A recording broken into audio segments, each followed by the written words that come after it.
Quench Nation, how are you doing? Welcome back to The Quench. My name's Nick Walters, and I'm sure you're as ready as you'll ever be for my July edition of my fantasy football quarterback rankings. Now, we all know the NFL landscape has been transformed in recent years. It is now truly a passing game. But who are the most dominant players that will lead your team to victory this coming season? Although the quarterback position has been undermined in the fantasy football universe, with experts demanding you to wait on quarterback, there are only select quarterbacks that you can trust to put up consistent production at reasonable value that can lead you to a championship. So let's get to it. To open up the first tier, at our number one spot, who else but the reigning MVP of the NFL, the man with the title belt, the best Jeopardy player in the league, Aaron Rodgers. A-Rod is a complete package. He is truly the man, with more talent and weapons around him than anybody would ever need. Rodgers is easily the most reliable and elite quarterback for your fantasy team. With Jordy Nelson, Randall Cobb, Devontae Adams, Eddie Lacy, up-and-coming tight end Richard Rodgers, and more all in his arsenal, Rodgers is the unquestioned best quarterback thus far. At number two, at the end of tier number one, as many of you could have guessed, Andrew Luck. Nobody could have done a better job of being Peyton Manning's successor than Luck. Still mighty young at age 26 when the season opens up, Luck is an up-and-coming superstar.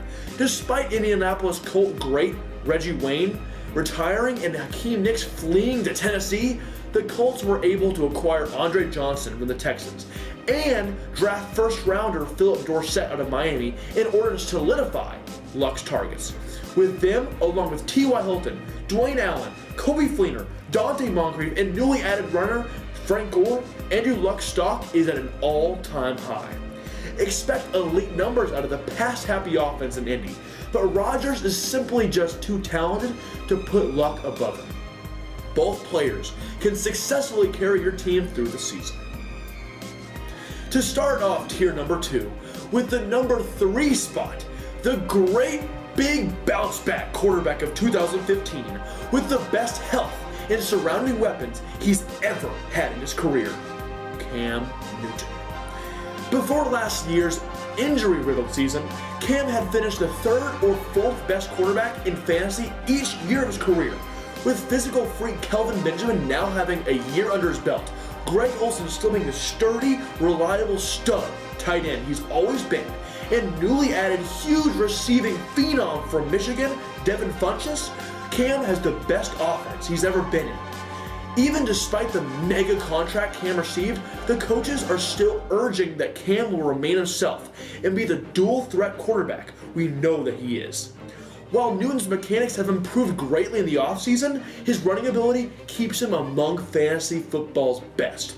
As long as he stays healthy, expect Super Cam to explode this year. Next at number four, we got the one of the best quarterbacks who's ever lived, Peyton Manning.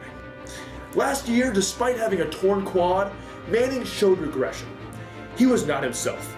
It was very evident that the great number 18 was entering the twilight stage of his career. With Julius Thomas jumping ship over to Jacksonville and run-heavy scheme coach Gary Kubiak replacing John Fox and Adam Gase's quarterback-friendly offense, Peyton is not in the best place to succeed like he was before. Peyton will offer you a very consistent season as one of the best pocket passers we've ever seen. But it does seem like Manning's ceiling is a bit capped. Much like the veteran at number four, in our next spot, we have a first ballot Hall of Famer entering his career's decline, Drew Brees. The best player to ever put on a Saints uniform, Brees is a terrific quarterback, despite his relatively short stature. He has always been surrounded by unbelievable talent, but this year, his receiving corps are a tad dry. Losing star tight end Jimmy Graham to the Seahawks and up-and-coming Kenny Stills to the Dolphins did not help Brees' stock. Even by adding receiving specialist CJ Spiller out of the backfield, expect the New Orleans passing attack to take a step back.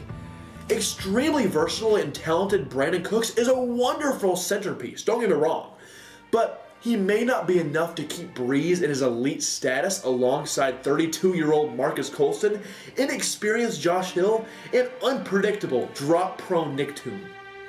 And now, at the number 6 spot, the most value you will get in this year's draft, with the best situation he's ever seen in his illustrious career, Eli Manning. What a change it's been for Eli Manning. The longtime Giant and 2-time Super Bowl MVP has had many highs and lows in his career, but never any true fantasy relevancy. But once he had been fully installed in former Packers quarterback coach and passing scheme genius Ben McAdoo's offense, and superstar wide receiver Odell Beckham Jr. had taken over the helm as his wide receiver 1, Eli was the second best quarterback in fantasy after week 10. Now entering his second season under McAdoo, fully healthy, and with star receiver Victor Cruz returning from injury and acquiring receiving specialist Shane Vereen in the offseason, Eli is in line for a monstrous season, with easily one of the best receiving corps in the league and the West Coast offense that he can thrive in. Eli Manning is the best value in your draft and is a stupendous option for your fantasy team. That's the end of Tier 2, and now to the 3rd. And at the 7th spot, we have Matthew Stafford. Stafford had an off year last year, but expect a bounce back. Under the lead of Joe Lombardi and his pass-dominant offense that resembles Sean Payton's that landed Brees as one of the fantasy's best for years, number 9 for the Lions is in for a comeback season, with Calvin Johnson returning healthier than ever and having a plethora of other options, such as Golden Tate and 2 3-headed monsters at the tight end and running back positions. Stafford is poised to break out. And at 8, we got Tony Romo. With no more DeMarco Murray, passing-friendly offensive coordinator Scott Linehan will finally let the 2014 MVP candidate sling the rock all over the field. With an elite receiving corps headed by Dez Bryant, Romo has the upside that quarterback waiters salivate for. And at 9, Tom Brady. Despite his 4-game suspension, Brady is still one of the best in the game. With Ridley and Vereen leaving and Blunt being the only legit option in the backfield, Brady will be forced to pass, and often, to defend the Patriots title. And with Gronk healthy and Edelman and LaFell still playing well for Belichick, Brady is a solid option at quarterback.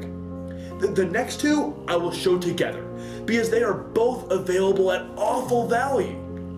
At 10 and 11 respectively, Russell Wilson and Ben Roethlisberger. People are reaching way too high for these 2 quarterbacks. While Russell Wilson is a smart and athletic, multi-dimensional player for the Seahawks, Wilson is on a very run-heavy offense, with Seattle's best blocker, Max Unger, now being replaced by a poor run blocker in Jimmy Graham. Russell's running upside has taken a hit.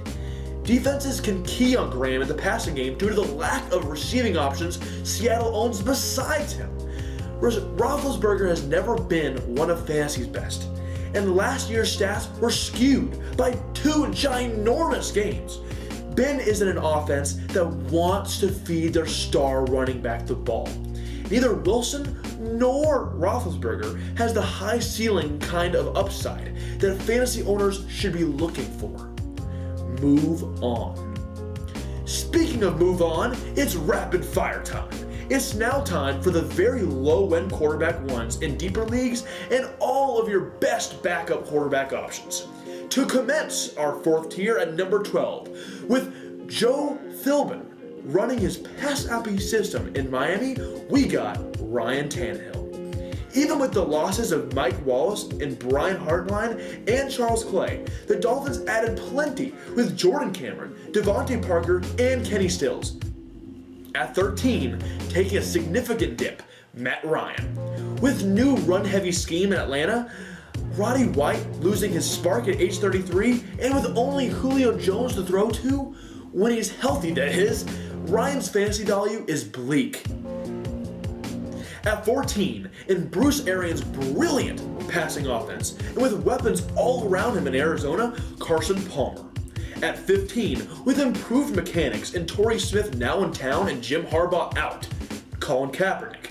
At 16, Phillip Rivers. With a suspended Antonio Gates, final year of Malcolm Brown, no more Eddie Royal, and a recently underperforming Keenan Allen, Rivers is not in for a great statistical year. At 17, Joe Flacco.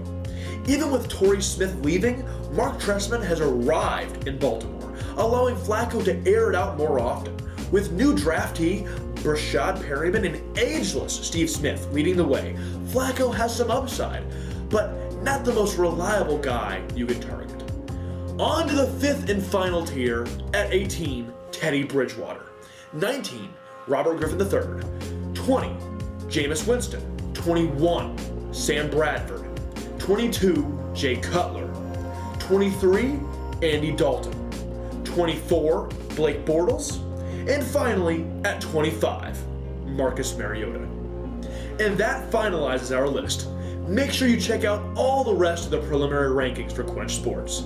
For all the advice you need given, questions you need answered, or news you need to have followed, I'm only a click away.